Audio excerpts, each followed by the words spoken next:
Hari ini saya nak kongsikan topik yang sangat penting untuk ibu bapa, iaitu kebaikan simpanan emas untuk anak-anak sebagai dana pendidikan. Kita semua tahu tuan-puan, kos pendidikan semakin meningkat dari tahun ke tahun. Daripada tadika sampailah mereka ke universiti, semua perlukan bajet yang besar. Dan sebagai ibu bapa yang bertanggungjawab, kita kena mula merancang dari awal. Kenapa saya cadangkan simpan emas? Sebab emas adalah aset kalis inflasi. Nilainya terbukti naik dalam jangka panjang walaupun ekonomi tak menentu.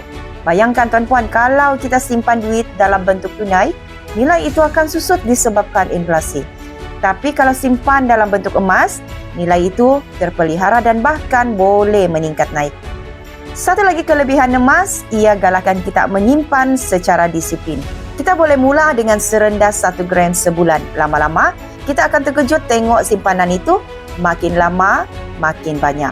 Boleh kumpul 50 gram, 100 gram dan bila tiba masa anak masuk universiti, kita sudah tidak perlu risau sangat soal kos.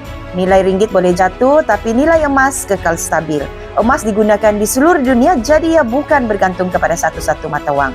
Ini bermakna kita tidak terlalu terkesan dengan turun naik ekonomi. Emas juga mudah dicairkan bila kita perlukan tunai. Public Gold contohnya sediakan kemudahan jual balik atau pajak bila perlu.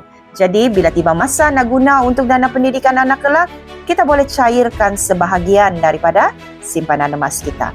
Simpanan emas bukan sekadar untuk pendidikan, ia juga boleh jadi aset jangka panjang untuk warisan anak-anak kita. Kita bukan sahaja bantu mereka belajar, tapi juga ajar mereka nilai menyimpan dan merancang masa depan. Jadi kalau anda belum mula simpan emas untuk anak-anak, mulakan hari ini tuan-puan. Tidak kisah berapa jumlahnya, yang penting adalah konsisten.